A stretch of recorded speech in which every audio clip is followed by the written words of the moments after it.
In this video, we are going to talk about binomial coefficients. We are going to talk about binomial coefficient. In the previous video, we spoke about Pascal's triangle, how to use Pascal's triangle to expand a binomial, and then we got to understand now. There is one important thing that I did not mention. Now, the power of the binomial expansion, the number of terms that will be obtained will always be plus 1 of the power of the binomial expansion. This is what I mean. If you have, let's say this, okay, let me use what is on the board. Now, let's say this one. So we have this one over here. It is x plus 1. It is x plus 1 to the second power.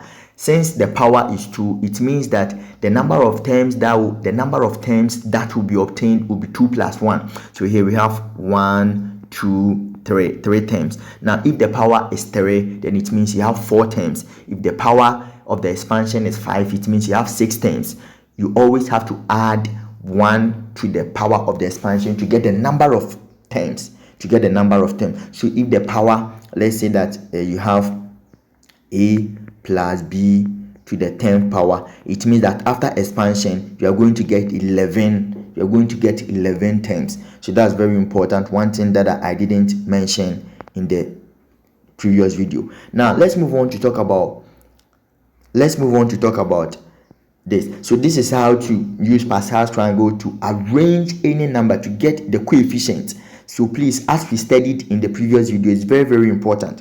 Always get the concept and understand you can use this to get the coefficient of any number. Now let's look at how to get the coefficient using another principle too. So here we are going to use the principle of combination. The principle of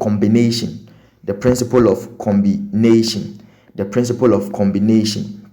Now, any term, let's say you have any term, the coefficient of that term can also be obtained using this one.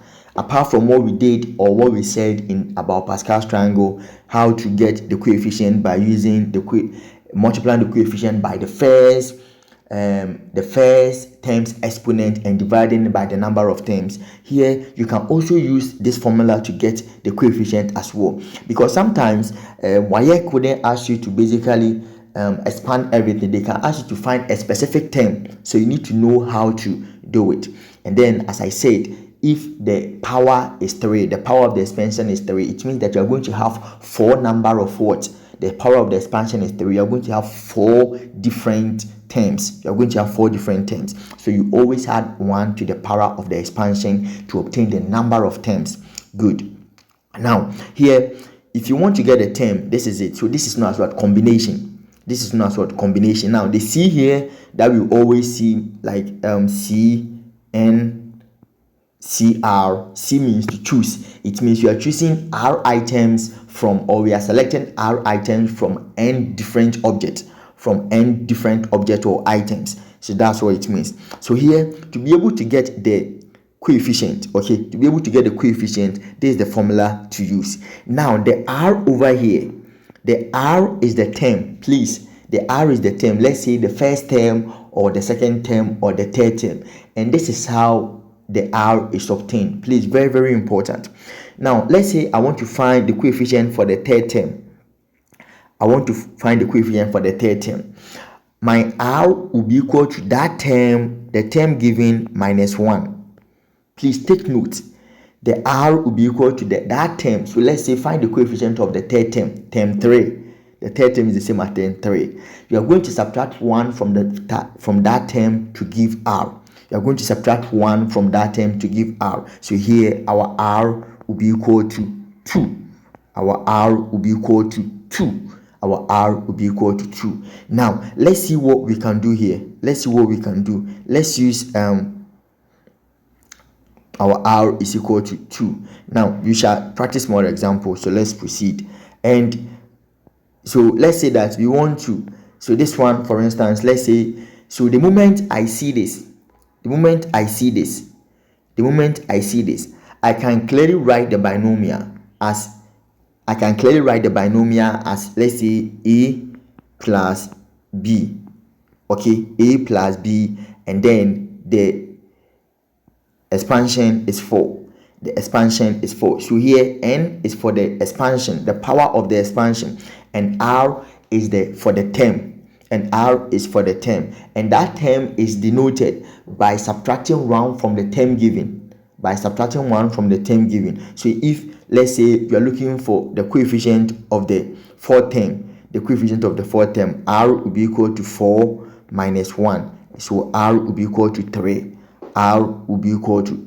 So that is how to basically get the coefficient using combination. So you take the factorial of the power of the expansion, then over the factorial of the number that you are dealing with. What number of term are you dealing with? And then it is always evident by subtracting 1 from it, and then you subtract r also from this. So this is the formula.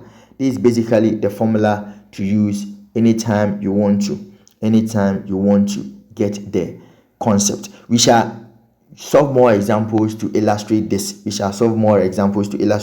So here you can see that this is it. So the coefficient for the third term, here this is the third term, is 6. The coefficient for the third term is 6. R is 2, and then 2, as I said, it is the term minus 1, so r here is 2, so it means the third term, and then 4 here is the power of the expansion. So that is how to actually employ the principle to get the coefficient as well. So this is another way of getting the coefficient.